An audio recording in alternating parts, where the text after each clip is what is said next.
Something I did last week you guys should do. I added all my kids to my credit card accounts.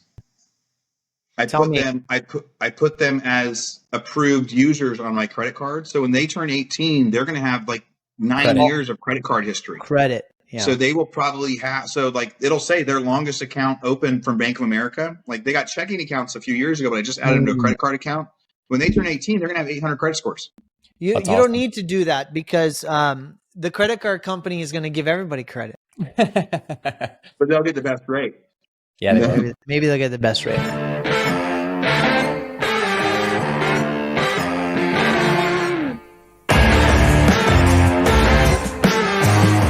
All right, everybody. Welcome back to the King's Table, episode number 27. Excited for today's conversation. I am joined with my good friends, Matty A. Aitchison, the hero of hospitality. I don't know why I put A. Aitchison. I'm sorry. It's Matty Aitchison. Sure. Everyone calls him Matty A. That's why my psychology is all messed up. Of course, the trend spotter himself, zooming in from wherever the heck he is, Aaron Amuchastegui. And I'm your host, Ashish Nathu. We are missing the sage, the Mike Ayala, of course. But good to see you guys. Excited for today's conversation. I thought we would actually just start with some economic news, a little bit of economic information from Matty. Matty's Money Corner. Matty always does a really good job of giving us a perspective of what's going on in the world in terms of economics and inflation and financials. So, Matty, I'll turn it over to you. We have a lot of good topics today, but let's get at it. Yeah, I think the biggest one was obviously CPI came in, quote unquote, hot, right? When you think about what does, hot really mean when they're reporting CPI, I think that is all up for interpretation and depending on what outlet you're getting that information from. But CPI came in at 3.1 versus the expected 2.9. Core CPI is at 3.9% versus the 3.7% estimate. I think overall, it's not like it is going up and going up drastically, but at the same time, I think the excitement and optimism a lot of people had on a potential cut in March is completely off the table. I think even May might be off the table still as well. And based on what a lot of people are, sharing their sentiments and thoughts around this on, I know that Lawrence Yun, the NAR chief economist, his statement, the desired inflation is 2% and the latest rise of 3.1% consumer price index in January is not yet comfortable. One big source of stubbornness to further calmness is that housing shelter inflation is rising at 6%.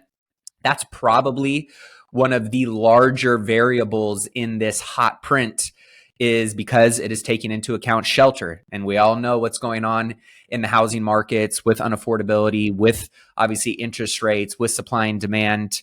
And he said that it's also a bit of a mystery since apartment rents are no longer rising and single family rent growth is at low single digits. So I think that, what are we going to see? He believes that cuts are going to start happening in the second half of the year.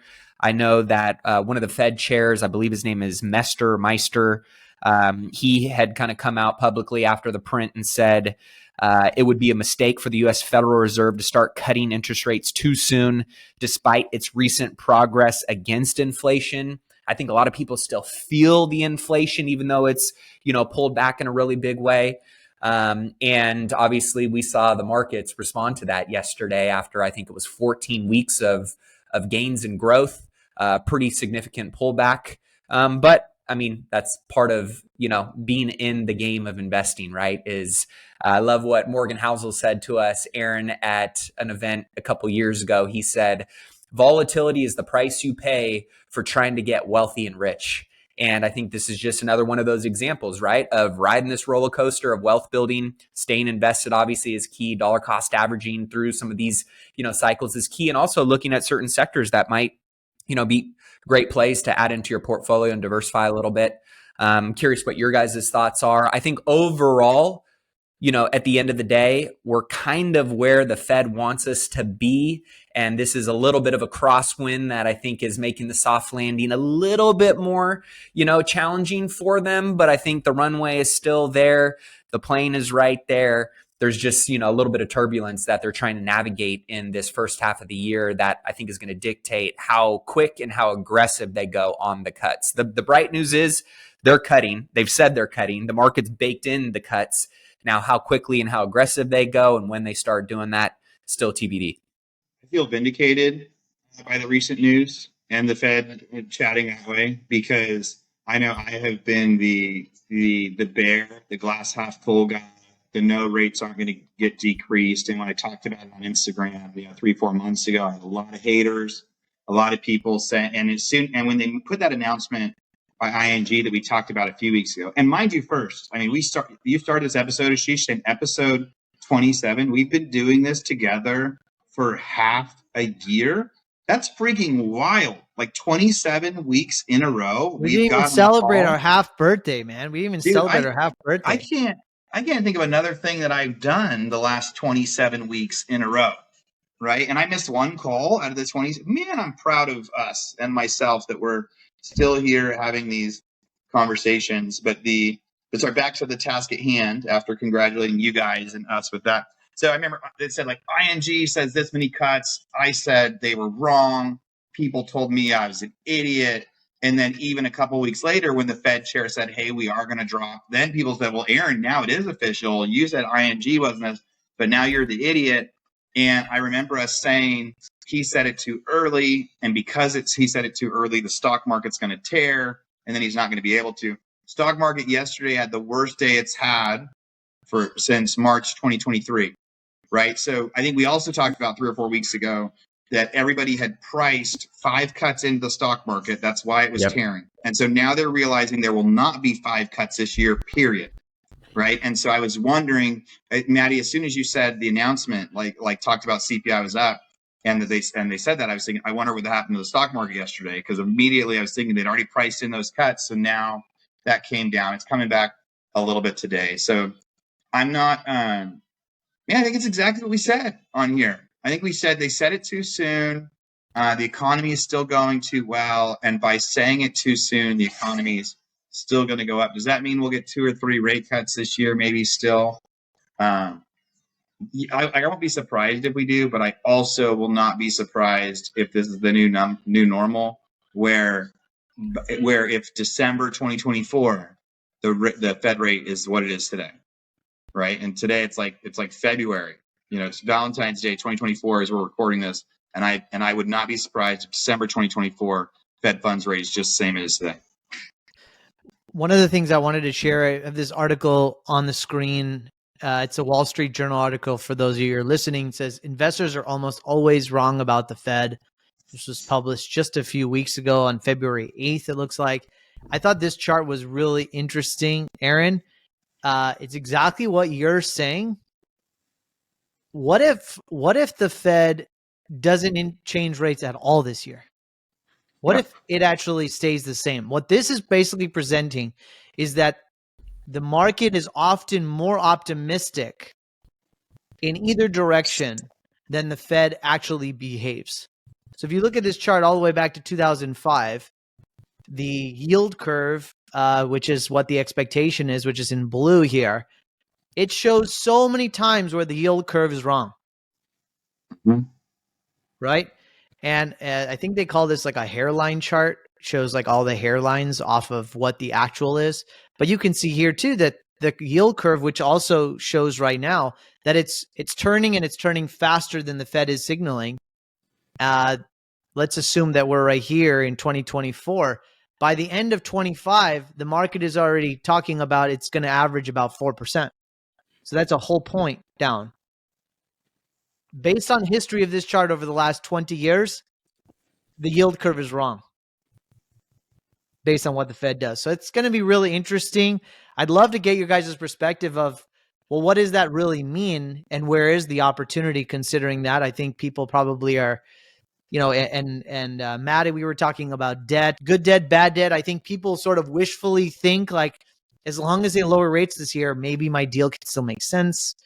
Maybe if I have to refinance, I'll have to refinance a year and a half later at a point and a half less. So maybe I can still make this work. You're sort of biased in your own optimism. We've said this on the podcast. We want rates to stay higher for longer because it's opportunity for the right people.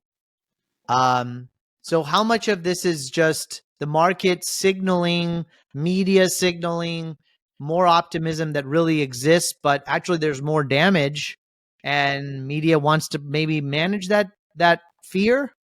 And what will happen if it stays the same? I mean, what happens if we're in here 2025 and the rate hasn't not changed at all? Why should they change the rate?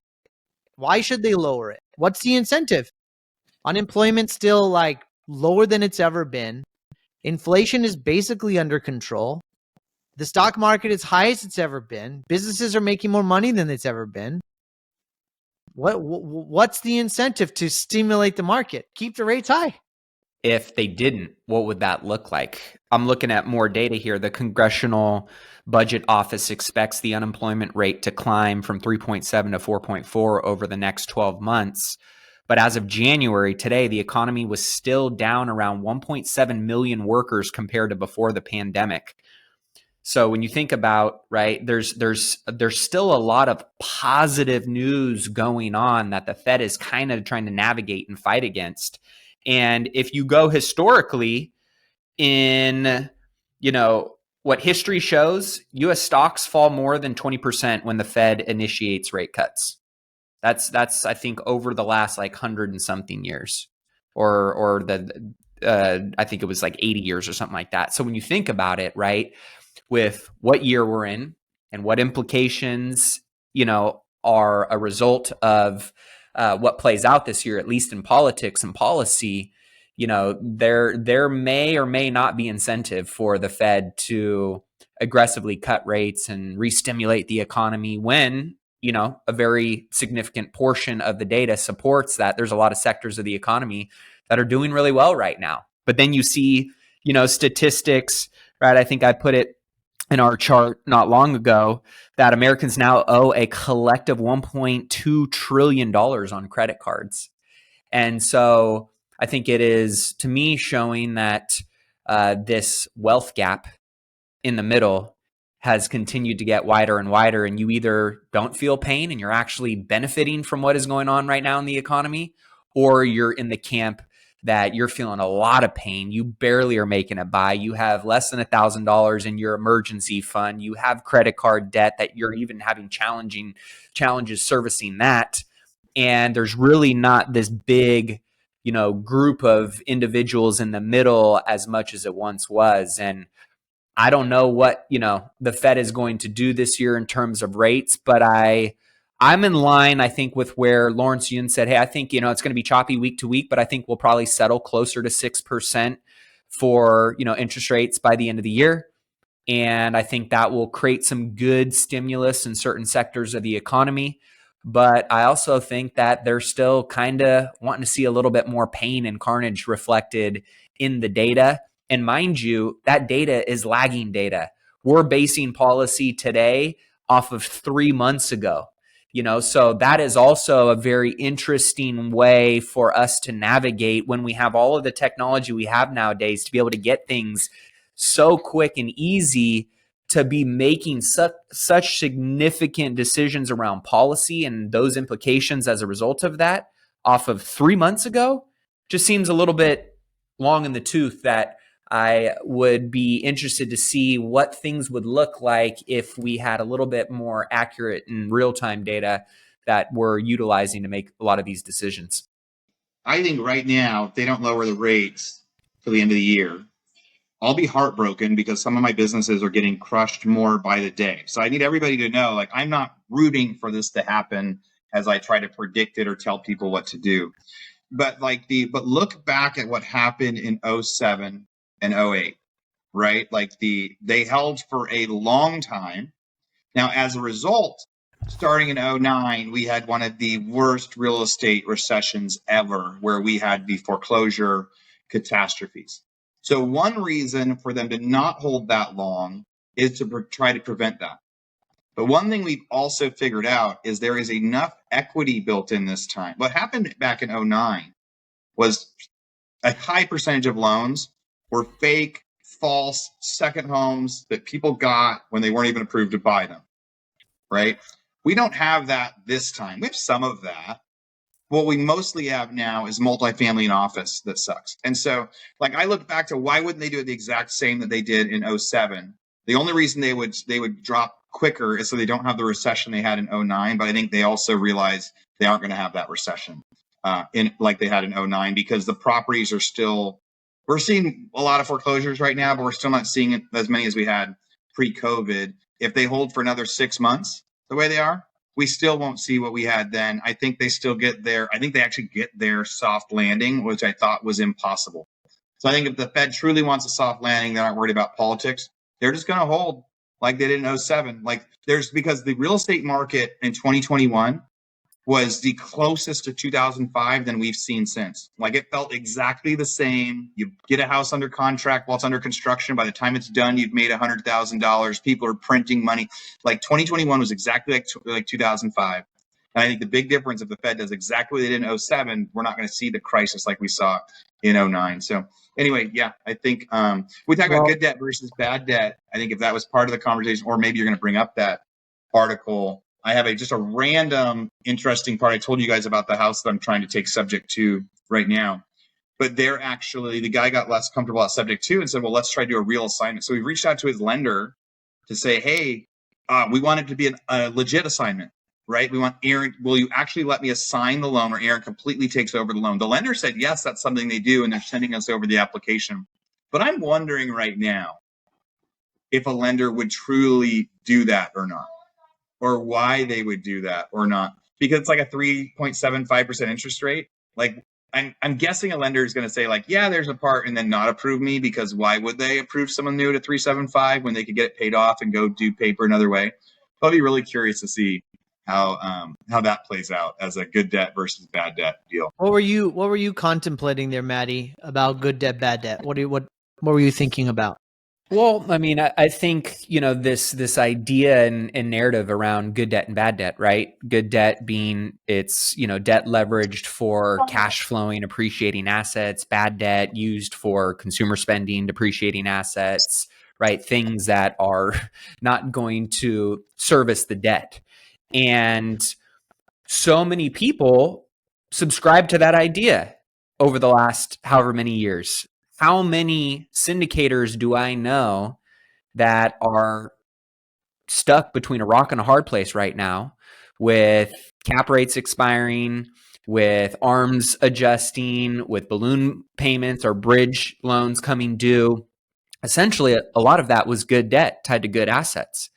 But I think the key here is the question is there such a thing as too much? The layman's term for that is being over leveraged. You can have good debt on cash flowing assets, but be over leveraged in a loan to value position that, like we're seeing today in an environment where interest rates jump. We see what's going on in the economy. We see, things softening in certain real estate asset classes and markets, cap rates expanding, and all of a sudden values now are dropping. Well, your good debt is now in a position where you're over leveraged and you're really stuck, right? Some people are upside down with good debt on properties, but value has dropped. So I think that there is, a question here for a lot of people that are thinking about, the idea of just because you're layering in debt to a real estate asset that has cash flow and equity growth and tax benefits and all of these things, that it's going to be a surefire way to build your wealth by leveraging good debt. But I think that, there needs to be an asterisk next to that.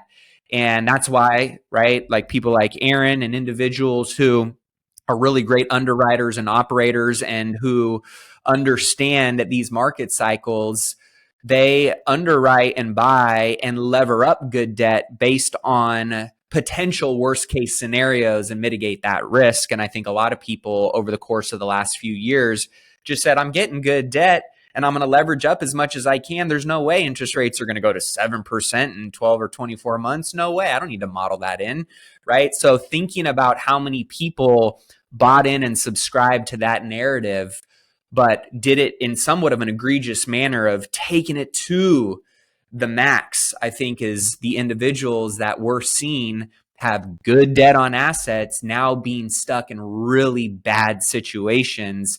And there's something to be said for that. I saw one of my buddies who works on Wall Street sent me an internal commercial loan report. And this is stuff that, you basically, that's just not shared with the public. And 20.3%, a fifth of all commercial loans seek refinance or risk default in the next 18 months. Wow. And in that 20.3%, almost 90% of it, 87% of it is office. Yeah. I believe it because we're 2 years into, when did the rates change? Like 2022? September, right? So we're 2 years in. And so it does make sense in the next 1 to 2 years. Like usually 4 years is a 3-year. long time. So it does make sense that a lot of stuff is going to be coming due. It's the foreclosure stuff that we've seen getting sold. We saw some huge foreclosures this month too. It's a scary number, but seems realistic.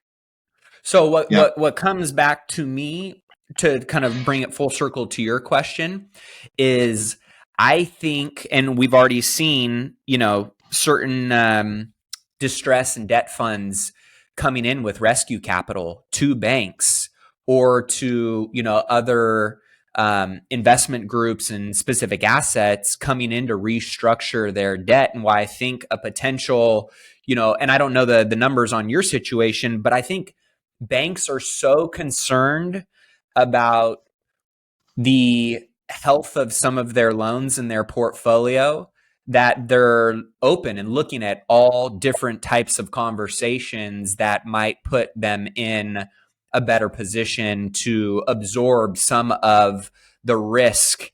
And ultimately, right, the banks don't want these assets back.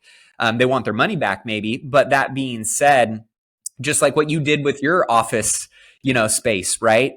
The moment of the market said, hey, I can either go shop around and look at, 20 other office spaces that I can get for a fraction of the price, or let me go have a conversation with my landlord and the person that, is the individual controlling this asset and see if we can find a win-win. And I think, and I'm already hearing more and more banks, more and more lenders, more and more debt positions being open and having these conversations and structuring them accordingly based on what their individual portfolio looks like and the risk that they feel they might see coming for them in the short-term future. So it's just very interesting to see that something as big as that is already having a ripple effect, and the actual carnage hasn't necessarily showed up on people's doorsteps. There was a $30 million loan got foreclosed on this week in Texas office building, right? And nobody bid on it.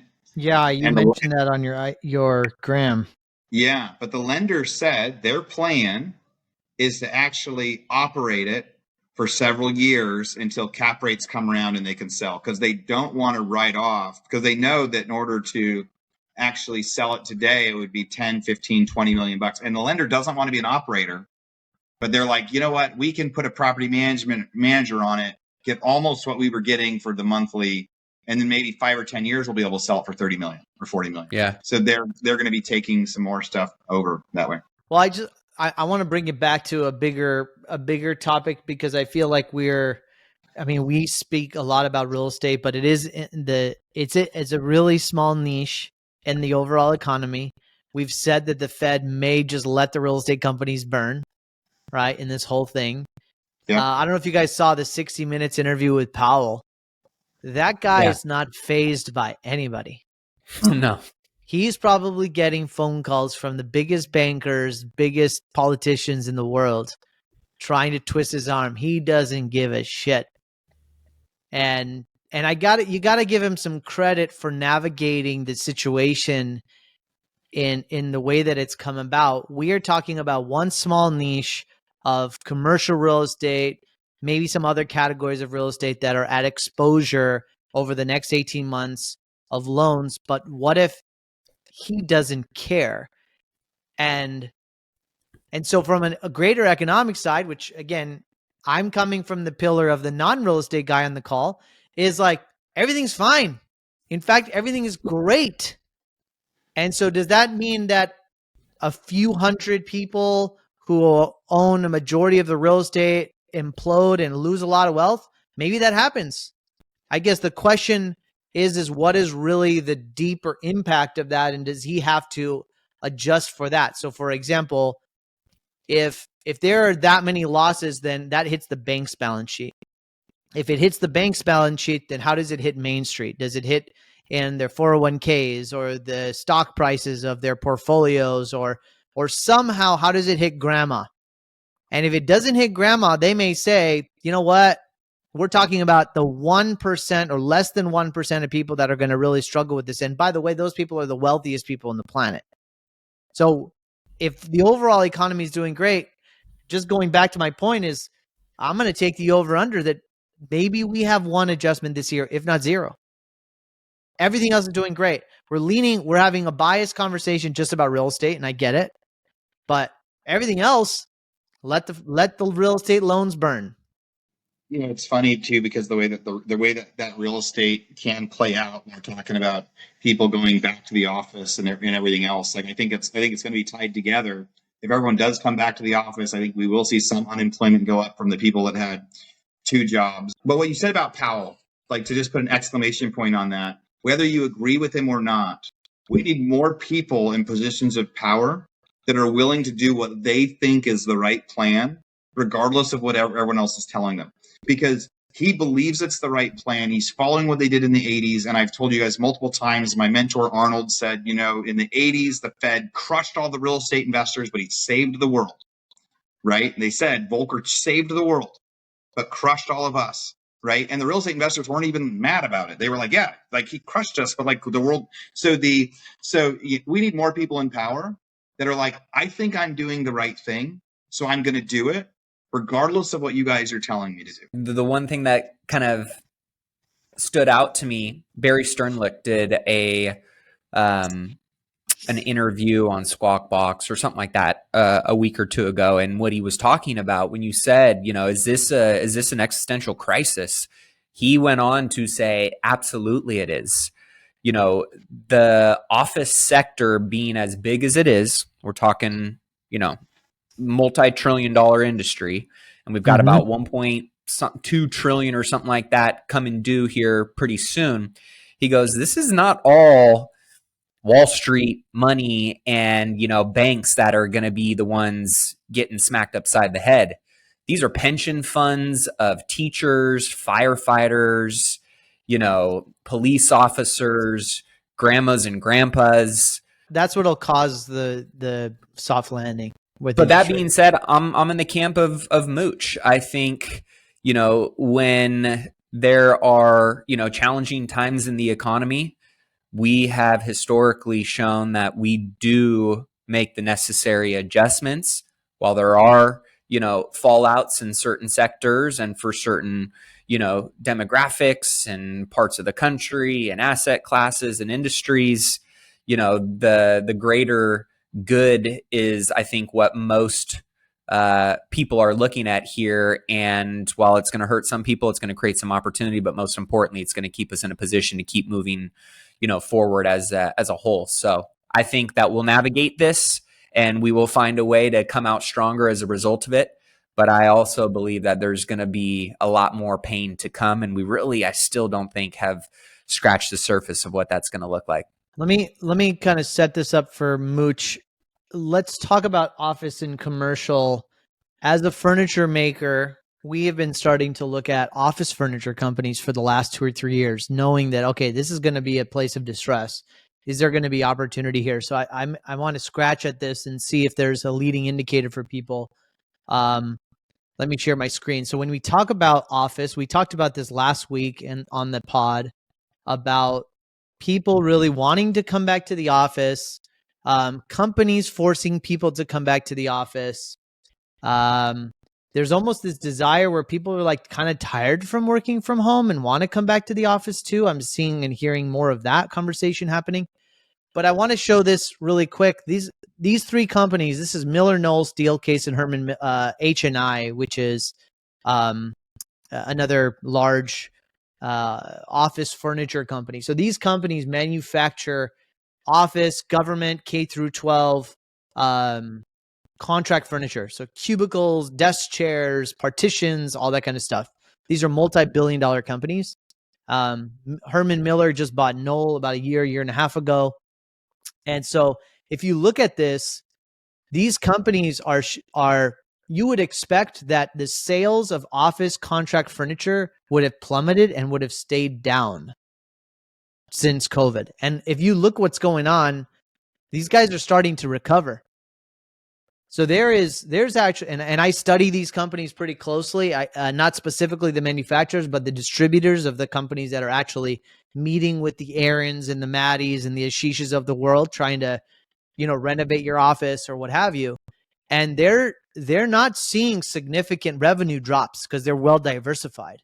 So if it's not an office, it's a government project, or it's a K through, the schools are spending a lot of money or what have you. So the distributors and these manufacturers are actually moving a lot of product. And we're starting to see people reinvesting in their offices, going back to the office. And we're really fresh. We started seeing articles in the last week or two for big multinational companies demanding people to come back to the office. So who knows? Maybe the office world does flip. And yes, there's going to be huge vacancies because I think we probably are overbuilt, but maybe it's not 30% vacant, Maddie. Maybe it's 15% vacant, and we can survive with that. I think it's fascinating as we're starting this. I do think more people are starting to be back at the office. We've seen those big announcements. We're seeing more and more of them. I'm very curious about how that's going to change businesses and the business lifestyle. And we've talked about like predictions before. I think wages will probably go down a little because more jobs will come on the market from people not taking the jobs and people not being able to do it. I think that those furniture companies are a leading indicator, and that maybe now is a good time to buy the right office product, but also knowing whenever there's any asset class that's going to have a 30% vacancy or a 20% vacancy, that does mean that some buildings are going to have an 80% vacancy. So if you're deciding to move into office and start investing in office or investing in right stuff, when the market's high, like any house sells, any office sells. When the market's down or crappy, like houses still sell, but the funky ones don't, right? Mm-hmm. And so I would say the same with office, right? So now we're going to start to move people back in, but they're not going to move into the crappy offices. They're not going to move into the funky ones that struggled with parking or that were like weird conversions or in the wrong area or a little bit further away, right? The office that's going to get filled up is going to be the stuff that is the nice stuff with the perfect area and the perfect amenities, but also priced like the other ones. And I think pull up that article on the cubicles, and I think it becomes this big conversation. I think we can talk about both articles at the same time. But I was fascinated by this, and I don't remember if it's an Insider article or Bloomberg article as Tim's trying to pull it up. So I think the headline of it says like cubicles are back, or like bring back cubicles. It says cubicles were the hallmark of a dull, soul-sucking job, and now they seem like paradise lost. And if you start to scroll through that picture just a little bit, it's saying that like, so we've made this big push that said, come back to the workplace, right? And years ago, that picture that's going to hold on there was a joke about how the cubicle was like the example of how bad offices were. And then all the tech companies, and I don't know if it started in like early 2000. I think it probably started early 2000. I know it's for sure like, 2010-ish, any office I went into in Austin or in 2015 in like startup world, they all had open cubicles. They were like sharing spaces. There was like a chef inside the thing. You could like see the chef cooking over there while people are over here and they're like throwing drones back. I went to some offices. I'm like, these people are playing, having the time of their life. And they would brag about the fact there were no cubicles. And now they've said, hey, it's time to come back to the office. And workers, and specifically in this article, it says Gen Z, and I have some experience with that. And I'm saying, yes, this is happening and occurring. Although I was shocked by it when I read through the article, it makes sense. they're requesting cubicles to come back. So one, they would all like private offices first, but that's not a reality. So now they all want to have cubicles again, and cubicles in a way where no one can see their screen when they're walking by. And so they're used to like this, right? So they're used to working from home. Yep. Right. And they're used to their privacy. And let's be honest, like there's some that work better at home and have been working the whole time, but there's many that like have been watching Netflix too, right? Yeah, or doing other things. Problem. This is a Gen Z problem. I think it is. I hate to do that, but I think it is mostly a Gen Z problem. Based also on when they started working and what their lifestyle's been since the time they graduated and COVID and everything else. But the idea of somebody being able to see what's on their computer is like way worse than the idea of these open cubicles that are like nice, fun offices that are like everybody's hunky-dory and working together. They want privacy. So if they're going to have to go to the office, they want to have privacy where they've got walls on all three sides and to where they can work over here and nobody really knows what they're doing. It makes a lot of sense. I think it is mostly fascinating. Like, and I know I say that a lot, but it's like, so bell bottoms were awesome, and then bell bottoms suck, and then bell bottoms come back, and so now it's like cubicles are the same thing. Right? I mean, let me kind of double click on that. If you think about 10 years ago, 12 years ago, everybody wanted to talk about how you attract millennials into your workforce. How do you instill purpose and values and excitement in them? Mm-hmm. How do you motivate them different? They can't be motivated with a tough stick like the generation before. Like that was the biggest craze. I remember consultants up the wazoo coming to every single Vistage meeting to us. Like, it's all about culture for the millennials. They want to feel heard and seen, and they want to be inclusive. They want to have purpose. They don't care about money and the experience. Like, and now it's this. Now it's what we're seeing now is like, well, this is the social media generation, the technology generation, the privacy generation. There's a lot of individualism in that. So leave me in my own space. Leave me in my pajamas. I want to hide behind my screen, behind my cube. Tell me what to do. So fascinating that we're seeing that trend. Yeah, that's why I think it's important to spot these trends. Why I love having these conversations with Aaron and why we all bring what we bring to the table each and every week is so fascinating. Things can change on a dime. And it's just a reminder that if you want to stay in front of, these trends and be ahead of the curve and to capitalize on them and to position yourself accordingly to achieve whatever outcome it is that you want, data and also nimbleness to respond to the data and what it's telling you, I think is important. There's a lot of people that I know have access to all the same information we do, but they're so much slower to implement and integrate it. And it is very interesting when you think about, 23, I think it was 23 or 35. What was it? 35% of remote workers had an increased chance of having their jobs terminated. So I believe that. This is a little bit of a game of chess here where they're going, shoot, I just need to get back in the office, but I still want to do a lot of the same things I was doing at home. I don't want people to hold me accountable to, maybe the same things that work was before COVID. Now, right, these types of requests and asks are becoming more normal for people. So it's going to be interesting to see how employers navigate this. But like you said, right, if you get, a significant amount of people back into the workforce inside of offices, that can lead to great productivity and great culture and also make a big difference and impact in certain sectors of the economy. Commercial real estate being one of them. All of the downtowns that, were missing 35% of the workforce because they were working in their computer at home versus, going and grabbing a Starbucks or sitting at the local coffee shop outside in between breaks. So I am very interested to see how this trend plays out throughout the rest of the year. And I think as the economy gets a little bit more challenging for people to navigate, they will not have the leverage and posture at the negotiating table to sit here and dictate the terms that they once were able to dictate to employers and within certain industries. I got on Facebook and I'm like, I need to buy a bunch of used cubicles right now, but not used cubicles where you can see their computer screen. They've got it, and there's a bunch of those for sale. If you're going to go invest in used cubicles, it's got to be the ones that give people the privacy, the 3-sided to where you can't see that they're playing Candy Crush and stuff like that. Pre-COVID, you wish you would have invested in a plexiglass company, right? Yeah. Who wishes that they would have gotten the plexiglass contract in Las Vegas?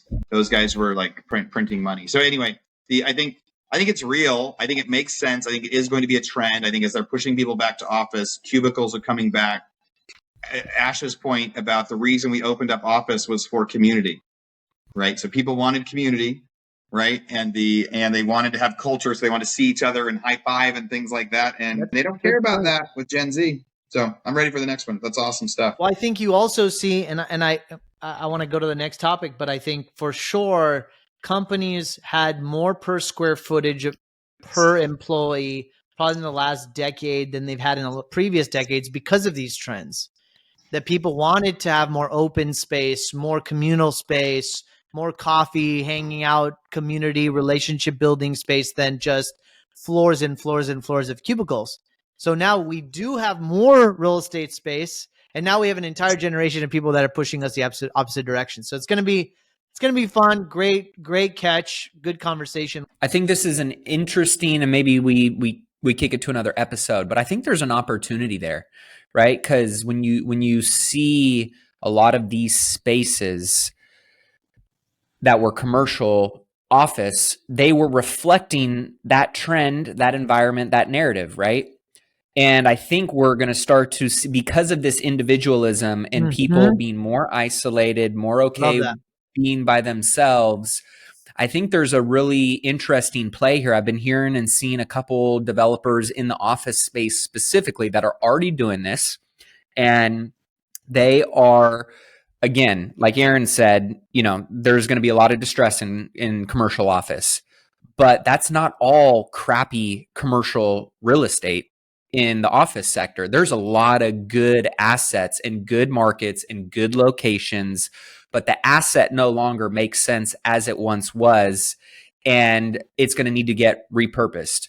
And so chopping these down into much smaller spaces for this idea of smaller companies, more individualism, there's going to be a lot of those opportunities out there in commercial real estate office. And so whether that is, mixed use developments, creative lofts, student housing, multifamily, just smaller micro office spaces, I think there's going to be some great opportunity for that. So if you can find some good commercial real estate, in great locations in the office sector and have a great model that meets what that market is looking for, I think there's going to be some really, really, really lucrative upside in some of those. Spot on, Maddie. Let's riff on some business ideas next time. Well, maybe we'll have a whiteboard think tank session on how we can optimize and create some small business ideas.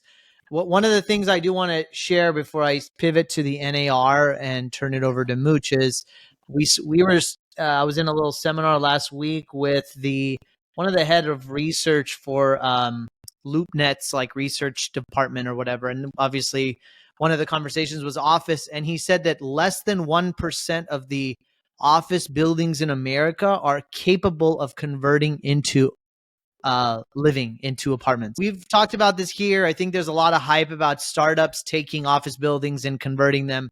But just for the audience to know that these big research companies who assess and have all the data about all the real estate in office, they believe that less than 1% can actually even physically convert into multifamily and have that footprint just based on the layouts and infrastructure. So that's not going to solve that problem, right? So anyways, back to Mooch. Let's talk about NAR.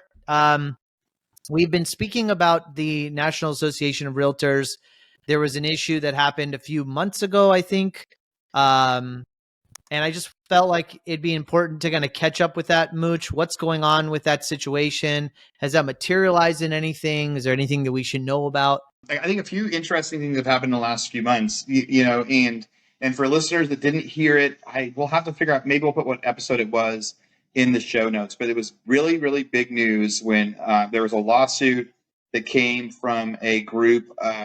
There's been lawsuits now from both the buyer and the seller side that pretty much said the National Association of Realtors had created this conglomerate that was colluding to essentially make, by working together, they were able to keep costs of real estate services high. right? They were colluding to keep prices high. And my opinion of it, and when I watched the court trial, was absolutely yes. By requiring people to be part of certain MLSs and things like that and paying commissions, they were able to keep commissions high. And anytime new groups came in to try to lower commissions somehow with flat rate listings and things like that, there was tons of pushback. They've had people tell them why it's not okay. And there's lots of arguments of why, a real estate agent should get paid $10,000 versus $500. I'm not saying that, and I'm not arguing that there isn't value and different value for real estate transactions. But what the lawsuit said was by the agents working together, they were fixing stuff at a certain fee, that whether an agent was good or not, the fee was required to play the game. And most people that were interviewed didn't realize that, the seller was paying the commission for them. And had they gone direct to the seller, they could have probably gotten a better deal and avoided the commission. So a bunch of agents got on my page. They didn't like what I was saying about it. And I don't necessarily like the change, but I do believe that it's valid, it's legal, and it's true. So what's happened since then? So there was the first lawsuit went through. We talked about, Keller Williams was one of the big defendants that got hit in that. There were articles that said Gary Keller should not have testified because he didn't testify well to average America, which isn't shocking. He's a brilliant man, more brilliant than most people. And so I could see how those conversations would go bad. And then we had lawsuits start in these other states and getting bigger and bigger. And just yesterday, Utah home seller files commission lawsuit against NAR and 13 others. So 3 weeks ago, Keller Williams actually went and did a settlement. The funny thing is they fought it. And then instead of taking it to appeals, they actually settled and said okay, you're right. Kind of brilliant that they got to fight it all the way in case they got not guilty. And then they got a settlement that was just as good as the people that settled before. So good for them for trying to fight the battle. And then now they settled to try to say, okay, you're right. We don't want to do this anymore. So this new lawsuit, real estate brokers working for the nation's largest brokerages and franchisors in Utah illegally conspired with the National Association of Realtors to keep broker commissions artificially high. Right. So the new commission lawsuit, just like the Pfizer one that happened, but it said it said part of it is a rule that requires all sellers to make a blanket, unilateral, and effectively non-negotiation offer of buyer broker compensation, which is true, right? They'd say this is the commission offered, and if a buyer's agent said, "I want you to pay me 3% instead of 2.5%," or vice versa, it just didn't really happen. They accused several of the same firms, including the ones that settled, which were Anywhere Real Estate, Home Services America, RE Max, and Keller Williams. So it said the three firms that have reached proposed settlements with the plaintiffs in two of the other lawsuits aren't necessarily off the hook. Those proposed settlements must be approved by the court to go into effect. So they're trying to do these settlements to not keep getting sued everywhere else. And so is the news over yet? No. Is it going to get fixed on appeal like people thought? No. I do believe that over the next 2 years, buyers agents commissions will be my prediction is the same as it was 2-3 months ago. It'll be more like commercial real estate, where some people will pay a buyer to go represent them, but most cases are going to be where listing agents will still get paid. They're going to have to represent both sides of the deal when they do it. It's going to make it harder for the listing agents to do it, but people are going to adapt. It's going to happen like that in commercial. But I think the most interesting part of all the news, really, to me, was KW was one of the ones that fought the lawsuit all the way through and then settled after, which I thought that was just kind of unique, that even the other people on the other side would let them settle, because by then they won. They're waiting to get an even bigger settlement paid off. But then also those settlements don't stop them from getting sued in the 49 other states. And so we're going to see another 50 of these lawsuits happen over the next year until there really, really is major change, which I think will involve some of those big brokerages filing bankruptcy in order to go okay, there's nothing else for us to go after there. We can't, they don't have $1 billion to get sued on this commission lawsuit thing. And then all the lawsuits will have to stop. And then the change will be the commission structure will be different. So what is the future for NAR? I mean, I saw this was their first annual decline in membership since 2012. It looked like there was over 26,000 members lost. Is NAR dead? Is there any value still left in NAR? Why would anybody, why do we even care? Yeah, why do we need this? I think NAR the decline was probably mostly because there's less agents. I don't think this news is the cause of it, although maybe it should be. I think that the value will continue to decline. Most people, when I put up the post about it, they messaged me on social and they said, yeah, if it wasn't for just getting access to MLS, they wouldn't use it. If NAR wants a future, there's a trade group that I'm a part of. It's called the National Rental Commission Alliance something. I'm in there with Blackstone and some of those other guys. Anybody that owns more than 500 houses is eligible to join. And they have real lobbyists in there that go try to make law changes. They give us updates on changes. They go fight court cases. They'll go represent things. They're actually like doing stuff. So I think for NAR to like regain value, their offering needs to move from the legal help, which they hardly, I guess I should make a comment. The legal help that they advertise and the access to MLS and the commission spread, I think that's the biggest offering they've had. And for the NAR to survive, they're going to have to become more like the National Rental Home Council, where they're actually spending money to go like defend the lawsuits on behalf of their members. Instead of like in theory, instead of KW having to go defend themselves, NAR would pay for the defense or something like that. There's lots of different ways, but I think information is going to be really, really helpful. I think that's what trade groups are going to need. But I don't think there's much of a future for NAR. I think there will be I think people will list houses on Zillow instead, and they're going to get the same amount of love.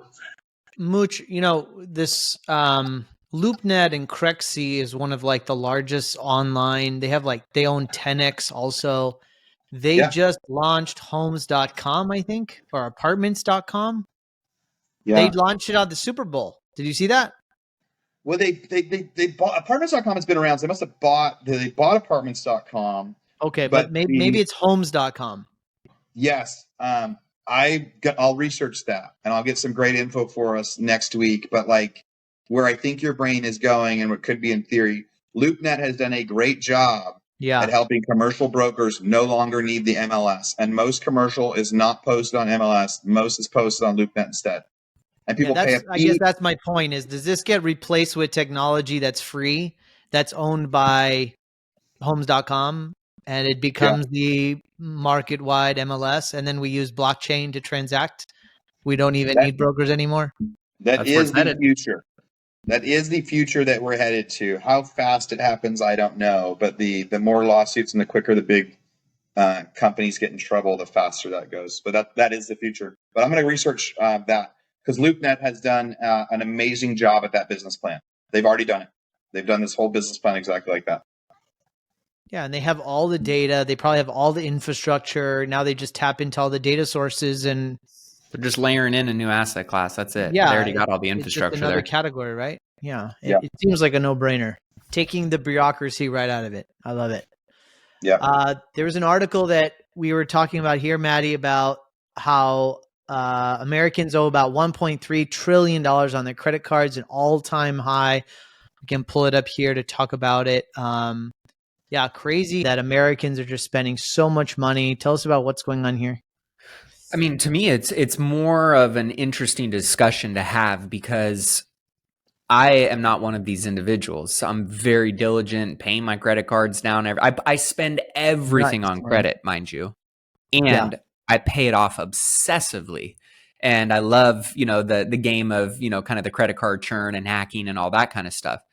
That being said, when you look at this data and you see how much debt is piling up and how many individuals that are in these data sets are talking about barely being able to service the interest rate payment on that debt, to me, that signals a pretty big red flag and issue, which is just really hard and challenging to sort through when we have a lot of the data, macro data, telling us the economy is healthy and the stock market is doing well, and right, and then at the same time, you see stuff like this. All it takes is another, and I think this is why it somewhat ties into the money dysmorphia, article that I shared with you guys as well, of this daunting reality of, what people's finances actually are versus how they feel about their finances without knowing factually what they look like. And this was, an article that I had shared, and it looks like it's gatekept. There might be another one. Yeah, I don't have it. But basically, the article here was 43% of Gen Z and 41% of millennials say they suffer from a flawed perception of their finances, dubbed money dysmorphia. I think we've all heard of body dysmorphia, right? Where people get obsessed and fixated about something to do with their body, and you're like, you're good, you're fine, you look normal. But to them, right, something is totally out of whack, and there's this disconnect psychologically. And this trend termed money dysmorphia refers to a condition in which individuals feel insecure about their financial situation, regardless of its actual reality. And this article kind of went on, and it kind of talked about the different generations, and based on the time that you grew up in, and what your parents told you, and the reality of the physical economy and world, right? Baby boomers, or the generation above that, right? Their idea and the narrative and psychology around money is way different than maybe the millennials and Gen Zers today. But both generations have been dealt blows in terms of experiencing once in a lifetime, or generation defining events at young ages. And so, perhaps it isn't as surprising that more than 40% of both generations report having money dysmorphia. And it said that 48% of Gen Z say they feel behind financially, and 59% of millennials feel the same way. And when you keep hearing, because I think this is also a little bit probably tying into how psychology is getting shaped around how young people feel about their finances, when you're tapped into Instagram and Twitter and Facebook and all the social platforms, TikTok, right? And you keep hearing how hard it is, and how expensive it is to buy a home, and how much it costs to raise a child, and how, big corporations are slashing jobs and barely giving people enough money right out of college to pay for their, apartment. The reality is people feel like they can't achieve financial freedom and wealth. And yet at the same time, I also know other people that are diligently just following a very simple and basic plan, and they are moving the needle forward on it. So it's just very interesting to see how the psychology and the reality of what is possible and what is people's actual situations with their finances, there seems to be a very, major disconnect there. And for me, I just think it's, one is scarcity based, and the other is abundance and action based. And I think I put in the sheet as well, there was a clip, and if it's not in there, millennials, investors under 40, have seen their wealth increase by 80% since 2019. And that was generally in the stock market. So when you think about it, the people who are actually taking action and kind of eliminating all the noise and following a very simple plan, they're winning. But then there's this big, group of individuals that are seeing the Lambos and the PJs and the Birkin bags and all this kind of stuff.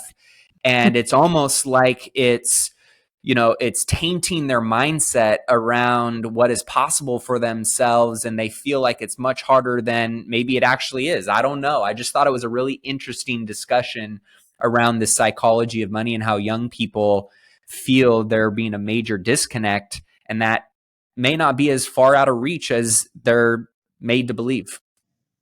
I'll jump in for a second on this. I think I've been waiting for the last year for the credit card companies to cut off the debt. They're max, they're higher than they've ever been, and they're higher than they've ever been, and they're higher than they've ever been. And you mean like to reduce the limits, Mooch? You mean like to just finally tell people like, hey, I'm not going to give you more debt because you've already maxed out, because now your credit rating's low, because you can barely afford it, because your job is changing, or yet reduce limits. That's not happening. And if I was a good, smart, traditional, so maybe what I would think that a credit card company would want to loan somebody something, be paid back in full, and get paid a high interest rate, right? I think that's what a lender used to be. I think now lenders can create these like perpetuity loans that almost like, so will the US ever pay off its debt? No, never. They will pay an interest rate for a long time. Like, but why doesn't anyone care if they're ever going to get paid off? And then loans, like house loans, were almost the same. And now, like, and this is, I hope this is this makes a lot of sense. Like, is credit card loans like the new student loan, where they actually are going to keep raising limits? They will keep raising rates. They will know that these people will never pay them off, but there's so much extra big money in the world that they can actually resell them as an annuity. Like, hey, this kid owes us $20,000, but he's never going to pay it off. So, like, do you want to buy it for 18 and now you'll get $800 for the rest of their life? Like, okay, like so I'm wondering, I guess it's more of a theory and like an analysis of like, wait, a year ago, if they were trying to get paid back, they would have cut off people's credit limits because they weren't earning anymore because the extra money weren't there. But instead, what I see is people with record credit card debt getting approved to buy new cars still, mind you, at really high rates. They are now paying on their cars and their credit cards like half of their income, and they're not getting cut off. So I think now people are maxing out credit, and for the most part, a new card will come step in, or they will increase the credit people have. And that's not how it was done in the 80s and 90s with credit. And so, yeah, it's mostly a theory, but I think it's interesting. Well, no, I don't think you're wrong. I think we go back to some of the demographical changes we're talking about right now. Maddie, you finished off the last week's episode in such a beautiful, Maddie, way about good times create strong men create bad times, or whatever it was, your circle. But this, and I got to give some shout out to Tim here in the chat. He's talking about how Gen Z hasn't been taught how credit cards work unless their parents taught them. And I think if we talk about trends, you have a generation of people that never touched money, touched physical currency. And so money is just this number that their screen tells them exists or doesn't. And if you don't really understand, like it kind of goes back to the fundamental of like your relationship with money. Money dysphoria or dysphoria comes from a distorted relationship with money. Or for example, for body, it's like it's a poor relationship with your body.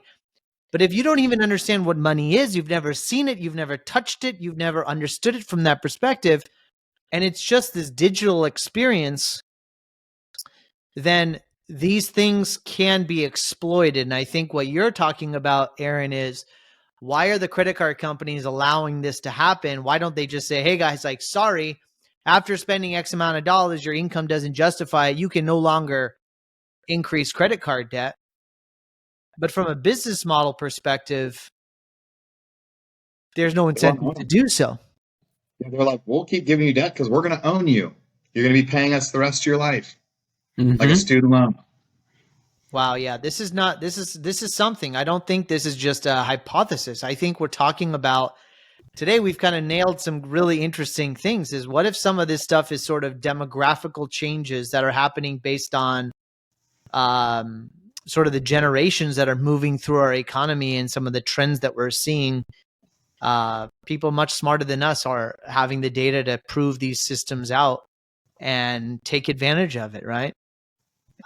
So super fascinating. Brilliant point, Tim. Brilliant point. We're going to shout out Tim here, one of our producers. Good conversation today, guys. I'm going to wrap up. Any other final thoughts before we wrap up? 27 episodes. I would love to hear from the people that have been listening to most of them. And I want you guys to know a few people jumped over onto our YouTube page and made some comments. And they said, I'm listening to you guys on Spotify, but I came here on YouTube just to support you guys and let you know that I'll still come over here and chat and ask the questions. And so we love you guys for that. Yeah, so thank you. That's the only reason I'm still going to keep coming on here and talking to my boys now that they hijacked and brought everything onto the podcast. So keep coming over and talking to me on YouTube. Love the conversations that we've had. I know there's some of you guys that have listened to all 27 episodes, and I cannot wait to meet more of you guys in person.